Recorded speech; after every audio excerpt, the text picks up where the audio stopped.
এক দরবেশ নদীর পাড়ে বসেছিল।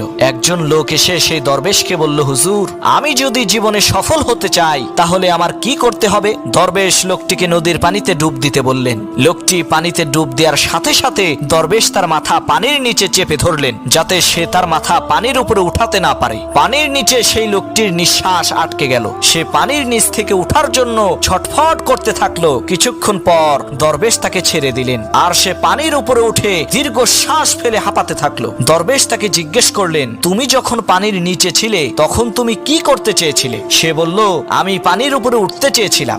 দরবেশ তখন বললেন, সেই সময় কি তোমার দুনিয়ার অন্য কোনো কথা মনে ছিল?